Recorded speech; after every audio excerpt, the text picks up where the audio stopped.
have been told to get multiple certifications, to learn Excel, to do an MBA, to learn coding, and to get fluent in English. Now, all these are hard skills, and yes, they matter.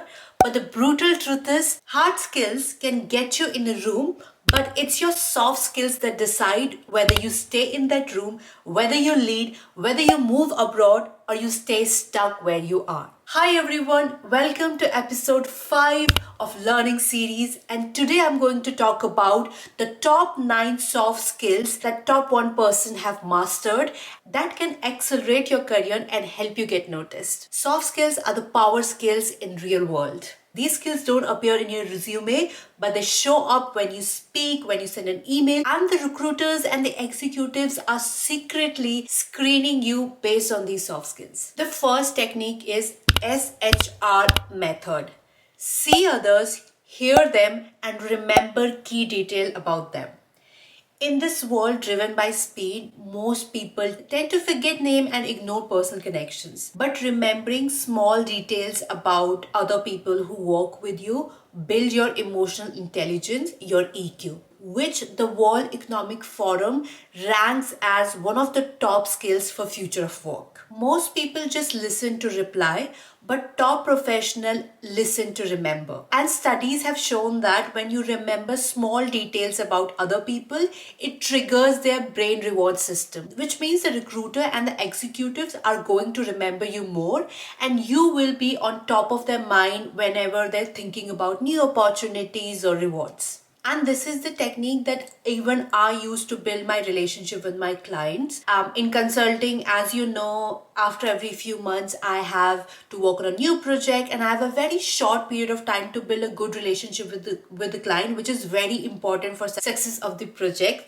So I make sure that in my initial discussion, I am engaging with them and I'm remembering the small details that they're sharing about their personal life, professional life to build that trust. The next technique is 7-35-55 rule. Now, how well you communicate depends only 7% on your words, 38% on your tonality, and 55% on your body language. So you need to keep this in mind when you're preparing for interviews, presentation, or any networking event. Now, how can you improve your body language? How can you speak confidently? I have created multiple videos about that. I'm going to link them in the description. I'll also add the card above. So do check them out. Tip number 3 is master the 4 bullet point update. Clarity is superpower. The ability to distill your complex work into simple 4 bullet point, it shows the executive level thinking. It makes you stand out in the meetings, in the reviews, even in the job interviews. If you can't explain what you're doing in the 4 simple bullet points, you're not leading, you're just confusing. Because study shows that people have limited bandwidth and brain power to process information in one go. And if you're going to give them an overload of information, it is just going to confuse them. Hence, whenever you have to share any updates, remember this 4 bullet point. Start with the task or the problem, then talk about the action that you've taken, then talk about the risk and blockers that you see, and then talk about the next steps. Start doing this and see how you will stand out to your leadership. And this is the structure we actually follow in most of our updates to any client. Tip number 4 is study your speaking. Self-awareness is the foundation of growth.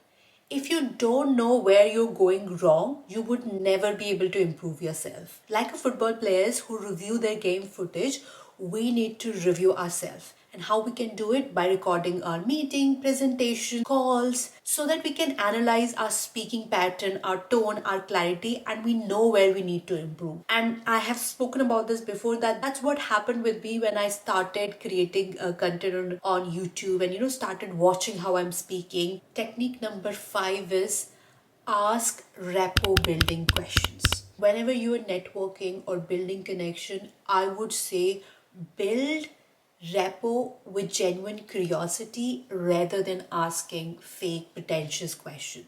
Because the fastest way to build a connection is by being genuinely curious about about other person rather than just showing how smart you are. Emotionally engaging questions again activate the brain reward system, and people tend to remember those conversation more. And I've experienced this myself. I network with so many people in different networking events that we have in our office, and I tend to remember people with whom I had a genuine conversation. It could be about work life balance, it could be about personal life, or even a project. But if it is genuine curious question, I would tend to remember them more rather than if someone come to me and talk about just things that they're doing and just in general talking about their achievement and themselves. So instead of asking what do you do, ask question like what excites you.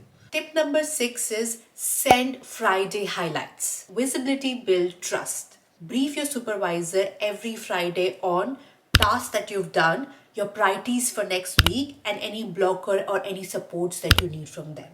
Now, I know some people think that, oh, it is showing off. I would just do my work and let my work talk. Now, that might work in certain scenarios, but I have seen that failing in a lot of the scenarios in today's corporate world. And that is because most of the managers are so overwhelmed that if you don't tell them what you've done, your work may become invisible. Today's corporate world, doing just good work is not good enough. You also need to talk about your work, you need to show your work. And sending these updates on every Friday shows that you're proactive, you're diligent, and that you take ownership of tasks. And believe me, I've been on both the sides. So I have reported to the manager and I'm managing teams now. And I can say that if somebody do this every Friday, they will definitely stand out. Tip number 7 is don't gossip ever.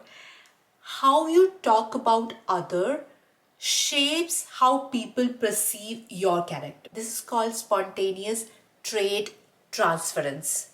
So if you speak ill about other, if you gossip about other, subconsciously to the person who you're gossiping, he is perceiving you in the similar light. Also, gossip just create a lot of negative energy. It will never ever create any positive impact in your life. You might just feel a relief or your anger might release, but believe me, it's not going to make any positive impact in your life. So always in your professional and personal life, try to avoid gossiping. It will just pull you down. And I'm not saying that I don't gossip ever. I myself struggle with it. But remember, self-awareness is the key.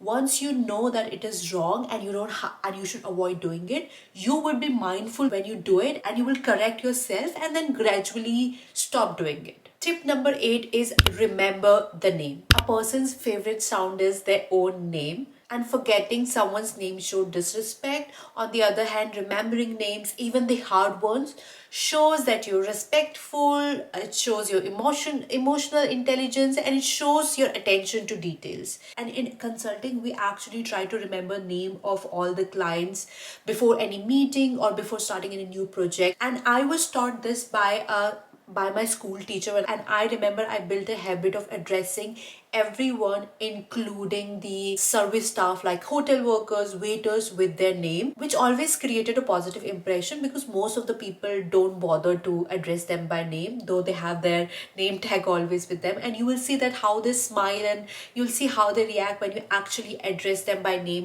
This is a very small habit, but believe me, it will help you in your career. It builds genuine relationship and genuine connections. And as I've grown old, I'm actually struggling with this because I tend to forget names. I just don't remember names. But I have realized that all the top leaders that I work with, they always remember names. No matter how many people they interact with within a day, they would always try to remember name of these people. Tip number 9 is give yourself a personal MBA.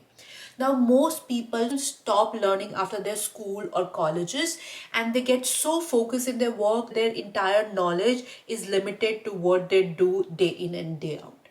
And that stops their growth as well. 30 minutes of focused reading in the industry or in the area that you're working can compound your knowledge faster than the years of passive experience. Also, it helps you stay top of the trends in your industry, and that can help you create a great impression when you're networking with your leaders because you can give them new broader perspective that other people wouldn't have because they've just focus on the work and not spend time in reading and upskilling themselves. It would also help you in the interviews because you would be bringing new, fresh ideas, you would be bringing fresher perspectives, and you would be talking about the latest trends. And hence, you would see that all the top leaders and top executives would spend 30 to 40 minutes of their time every day to read newspaper, to read magazine, to stay updated on all the top trends and top news happening in their industries. Once we start working, we get so absorbed in our daily work and daily challenges and firefighting that growth and learning just take a backseat. But remember, your brain is a muscle. If you don't challenge it, it will become weaker. It need to feed on knowledge to keep growing. That's it, guys. Those were the 9 soft skills that I wanted to talk about.